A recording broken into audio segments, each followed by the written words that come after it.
Hello everyone and welcome back to my channel. This is part 2 of unit 3. Part 1 I have already uploaded. So part 2 में the thing is we have to study about ECS credit. इसके बारे में मैंने आपको brief में part 1 में बताया था कि सबसे let's start systematically क्योंकि ये काफ़ी डिटेल्ड में है, उसमें मैंने आपको बहुत brief में बताया था. So ECS credit में सबसे पहला हमारा जो क्वेश्चन है वो है कि who can use this ECS credit. ये यूज कौन कर सकता है? कोई भी ऑर्गेनाइजेशन या इंस्टीट्यूशन जो ECS क्रेडिट को यूज करती है उसको हम बोलते हैं ECS क्रेडिट यूजर. जैसे अगर मैं स्कूल में जॉब कर रही हूँ और मेरा स्कूल जो है इस फैसिलिटी को यूज करता है तो हम उस स्कूल को बोलेंगे कि वो है ECS क्रेडिट यूजर. तो कोई भी ऑर्गेनाइजेशन जिसको मनी पे करनी है, बहुत सारे लोगों को एक साथ सैलरीज पे करनी है, वो यूज कर सकते हैं ECS credit. Right. Question number 1 it is clear कि who can use any organisation जिसको बल्क में पेमेंट बहुत सारे लोगों को एक साथ करनी है, उस ऑर्गेनाइजेशन को ECS क्रेडिट यूजर बोला जाता है और वो ECS क्रेडिट यूज करती है. अच्छा, अब क्वेश्चन नंबर 2 मैंने इस पूरे पैराग्राफ को सिस्टमेटिकली पॉइंट्स में किया है ताकि आपको पेपर में अगर लिखना है तो बहुत इजी हो जाए. What the institution must do first. Institution को कैसे स्टार्ट करना है ये सिस्टम को यूज करने के लिए? सबसे पहले तो इंस्टीट्यूशन को जो है वो रजिस्टर करना पड़ेगा ECS सेंटर के साथ. ठीक है. और साथ में ये ऑर्गेनाइजेशन को सारे बेनिफिशियरी की कंसेंट लेनी पड़ेगी. बेनिफिशरीज कौन है? जिसको भी जैसे जो भी स्कूल में जॉब कर रहे हैं जिनको सैलरीज मिलेंगी उनको बेनिफिशरी बोला जाता है. तो ये स्कूल जो है, मैं स्कूल और एम्प्लॉयज के टर्म में ही समझाऊंगी. ठीक है. तो ये जो स्कूल है ये सारे बेनिफिशरीज की, सारे एम्प्लॉयज की कंसेंट लेगा और सारे बेनिफिशरीज के बैंक डिटेल्स जो है वो कलेक्ट करेगा. ठीक है. Now question number third point is how does ECS credit work. अब इसमें क्या है कि जो ऑर्गेनाइजेशन है यानी स्कूल, ये ECS पेमेंट की इंस्ट्रक्शंस अपने बैंक को देगा. ठीक है. जो स्कूल है उसके बैंक जो जो भी जो स्कूल है या इंस्टीट्यूशन है जो पेमेंट इंस्ट्रक्शंस देता है अपने बैंक को, उस इंस्टीट्यूशन या स्कूल के बैंक को बोला जाता है स्पॉन्सर बैंक. ठीक है. स्कूल का जो बैंक है, स्कूल अपने बैंक को इंस्ट्रक्शंस देगा. सेकेंड पार्ट है इसमें कि मनी जो है वो क्रेडिट हो जाएगी सारे एम्प्लॉयज के बैंक अकाउंट में, और जो एम्प्लॉयज का जो बैंक है उसको हम बोलेंगे डेस्टिनेशन बैंक. ठीक है. और जिनके अकाउंट में जो लोग हैं एम्प्लॉयज, उनको हम क्या बोलते हैं? Destination account holders. तो दो तीन चीजें आपको याद रखनी है. ऑर्गेनाइजेशन का जो बैंक होता है उसको बोलते हैं स्पॉन्सर बैंक. स्कूल का बैंक अकाउंट जो है, स्कूल का जो बैंक है उसको बोलेंगे स्पॉन्सर बैंक.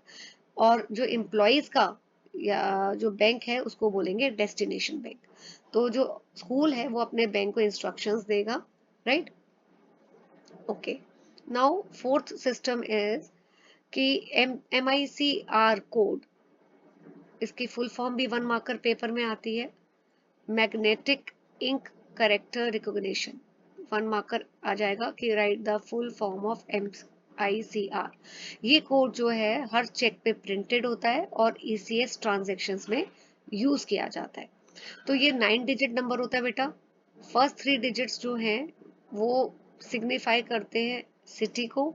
नेक्स्ट 3 डिजिट्स जो हैं वो डिनोट करते हैं कि कौन सा बैंक है ये. लास्ट 3 डिजिट्स होते हैं वो ब्रांच के लिए होते हैं. राइट.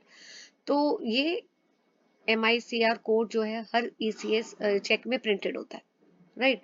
नाउ आफ्टर दिस जो बेनिफिशरीज को, ओके. अच्छा, इसमें फिफ्थ पॉइंट आपका ये वाला है. तो बेनिफिशरी जो है वो अपनी रिटर्न परमिशन देगा. रिटर्न परमिशन का मतलब है मैंडेट. ठीक है. स्कूल को देगा. एम्प्लॉयज जो है वो रिटर्न परमिशन देंगे बैंक को.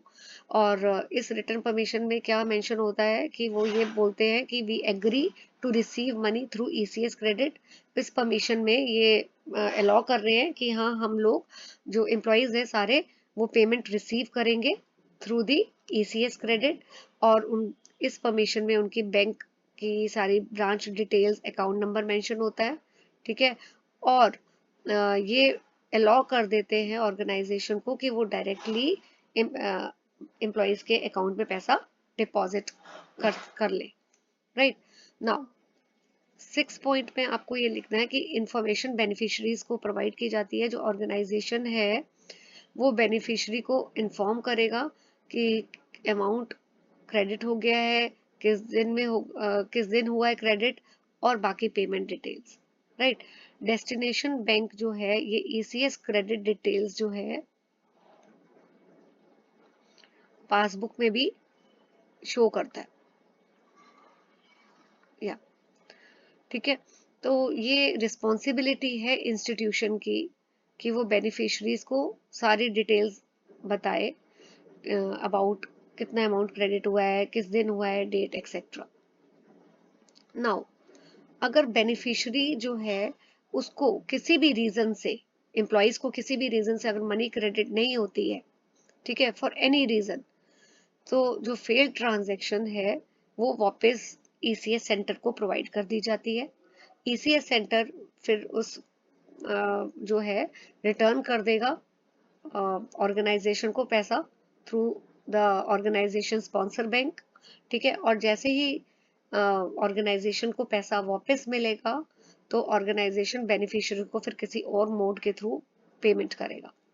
राइट तो नेक्स्ट इसमें है डिले इन क्रेडिट। अगर जो डेस्टिनेशन बैंक है यानी एम्प्लॉय का बैंक अगर किसी भी रीजन की वजह से लेट पैसा डिपॉजिट करता है एम्प्लॉय के अकाउंट में, तो उसको इंटरेस्ट भी देना पड़ेगा। और इंटरेस्ट रेट वो क्या है, आरबीआई रेपो रेट प्लस 2%। और इंटरेस्ट जो है ऑटोमेटिकली एम्प्लॉय के अकाउंट में क्रेडिट हो जाता है। Right and the last point is charges and limit. अब कितनी there is no limit on the amount of each ECS credit transaction, कि कितनी ईसीएस क्रेडिट ट्रांजैक्शन उसमें कोई भी लिमिट नहीं है। लेकिन आरबीआई ने ये डिसाइड किया है, अलाउ कर दिया बैंक्स को कि वो अपने आप चार्जेस डिसाइड करें। लेकिन 1 जुलाई 2011 से जो ओरिजिनेटिंग बैंक्स है उनको 25 पैसा पर ट्रांजैक्शन क्लियरिंग हाउस को देना पड़ता है। ठीक है, और डेस्टिनेशन बैंक्स को भी देना होता है। लेकिन बेनिफिशियरी जो हैं उनको कुछ भी पे नहीं करना है, कोई भी चार्जेस पे नहीं करने। तो एक बार ये मैं प्रोसीजर फिर से थोड़ा सा ब्रीफ में समझा देती हूँ कि यहाँ पे ईसीएस जो भी ऑर्गेनाइजेशन है जो ईसीएस क्रेडिट यूज करती है उसको ईसीएस क्रेडिट यूजर बोला जाता है। और ये वो ऑर्गेनाइजेशन है जिनको बल्क में एक सारे बहुत सारे कस्टमर्स को, एम्प्लॉयज को पे करना है।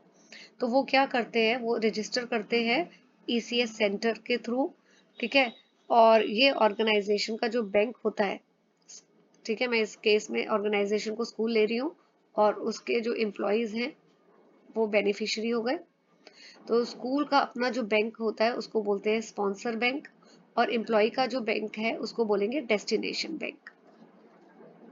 ठीक है, तो स्कूल अपने स्पॉन्सर बैंक को इंस्ट्रक्शन देगा एंड जो स्पॉन्सर बैंक है वो क्या करता है, मैं इधर एक बारी थोड़ा सा लिख के बता देती हूँ।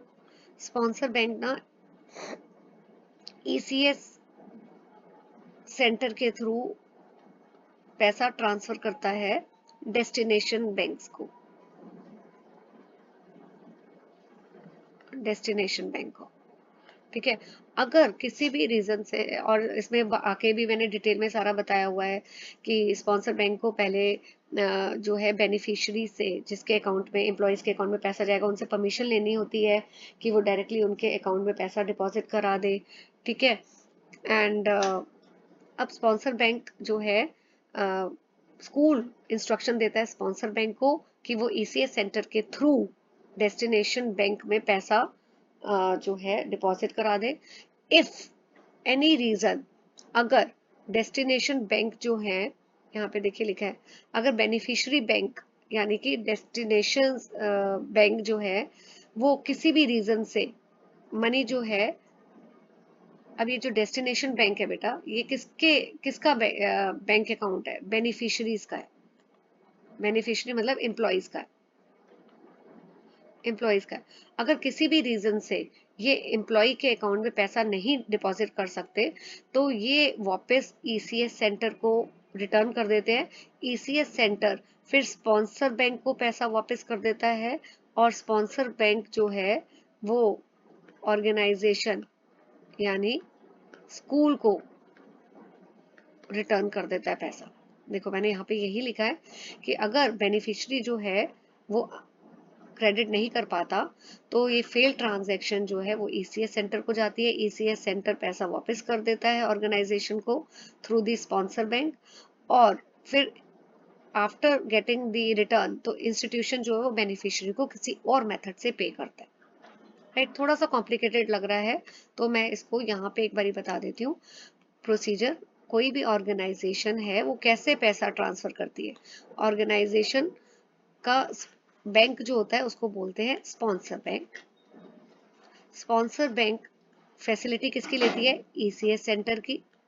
ईसीएस सेंटर पैसा ट्रांसफर करेगा डेस्टिनेशन बैंक को, और ये जो डेस्टिनेशन बैंक है, ये डेस्टिनेशन बैंक किसका है, बेनिफिशियरी का, जिसको पैसा मिलेगा यानी एम्प्लॉइज का। तो ऑर्गेनाइजेशन जो है वो अपने स्पॉन्सर बैंक को इंस्ट्रक्शन देती है, स्पॉन्सर बैंक जो है पैसा ईसीएस सेंटर के थ्रू डेस्टिनेशन बैंक को दे देता है, और डेस्टिनेशन बैंक फिर जो है बेनिफिशियरी के अकाउंट में पैसा डिपॉजिट कर देती है। अगर किसी भी रीजन की वजह से जो डेस्टिनेशन बैंक है वो एम्प्लॉइज के अकाउंट में पैसा नहीं डिपॉजिट कर पाती तो ये ईसीएस सेंटर को जो है पैसा वापस कर दिया जाता है। ठीक है, ईसीएस सेंटर ये पैसा स्पॉन्सर बैंक के थ्रू ऑर्गेनाइजेशन को वापस कर देती है, और ऑर्गेनाइजेशन फिर कोई और मेथड ढूंढती है जिससे वो एम्प्लॉइज को पे कर सके। राइट, सो ये एक मेथड है। ओके, इसके बाद आपको ये भी एक ईसीएस क्रेडिट वर्किंग कि जो इंस्टीट्यूशन है जिसको स्कूल जैसे जिसको भी पे करना है, ठीक है, वो ईसीएस क्रेडिट के थ्रू जो है एक लिस्ट बनाती है सारे एम्प्लॉयज की, जैसे जितने भी एम्प्लॉय स्कूल में काम कर रहे हैं जिसको बेनिफिशियरी भी बोला जाता है, उसकी लिस्ट बनाती है, और उस लिस्ट को बोलते हैं इनपुट फाइल। ठीक है, इस लिस्ट में जो एम्प्लॉयज का नाम, उनका बैंक का name, branch, account number, MICR code, जिस दिन पैसा एम्प्लॉयज के अकाउंट पे डिपॉजिट हो जाएगा, ठीक है, तो ये जो लिस्ट बनाती है इंस्टीट्यूशन, राइट, और इंस्टीट्यूशन इस लिस्ट को सेंड करती है अपने स्पॉन्सर बैंक को। स्कूल ये जो लिस्ट बनाती है और इस लिस्ट को बोला जाता है इनपुट फाइल, जिसमें बेनिफिशियरी एम्प्लॉयज के नाम होते हैं, और ये स्कूल इनपुट फाइल यानी ये लिस्ट किसको भेज देती है, स्पॉन्सर बैंक को, राइट, या स्पॉन्सर बैंक के थ्रू किसको भेज देती है, मेन ईसीएस सेंटर को। ठीक है, नाउ फिक्स्ड सेटलमेंट डे में तो बैंक क्या करता है, जो ईसीएस सेंटर का बैंक होता है वो स्पॉन्सर बैंक अकाउंट से पैसा माइनस कर देता है उनके अकाउंट से, और मतलब स्कूल के अकाउंट, स्कूल का जहाँ पे भी बैंक अकाउंट है यानी स्पॉन्सर बैंक अकाउंट, वहां से पैसा माइनस हो जाता है, और डेस्टिनेशन बैंक यानी जहाँ पे एम्प्लॉयज का बैंक अकाउंट है वहां पे पैसा डिपॉजिट हो जाता है। एडवांटेजेस क्या है, बेनिफिशियरी को क्या बेनिफिट है, यानी एम्प्लॉयज को क्या बेनिफिट है, उनको बैंक जाने की जरूरत नहीं होती है, डायरेक्टली उनके अकाउंट में पैसा डिपॉजिट हो जाता है, और उनको टेंशन लेने की जरूरत नहीं है कि कोई भी लॉस या थेफ्ट, चोरी का उनको कोई डर नहीं होता, क्योंकि डायरेक्टली उनके बैंक अकाउंट में पैसा क्रेडिट होता है, और उस फंड्स उनको राइट टाइम पे मिल जाते हैं। अब यूजर इंस्टीट्यूशन को क्या बेनिफिट है, यानी स्कूल को क्या है, उनको बहुत उनका टाइम, मनी, कॉस्ट सेव हो जाती है, राइट, साथ में वही वाला एडवांटेज है कि there is no, it avoid chances of loss, theft, वो भी जो टेंशन है वो भी नहीं होती है। थर्ड, बहुत एफिशिएंट पेमेंट सिस्टम है ये। बैंकिंग सिस्टम, बैंक को क्या फायदा है, जो अननेसेसरी पेपर हैंडलिंग है वो सारा टेंशन पेपर हैंडलिंग की, bank get free from all those tensions. फिर स्मूथ प्रोसेस है ये। ठीक है, now about ECS debit, this I am going to cover in the next video. Till then, stay tuned to my channel.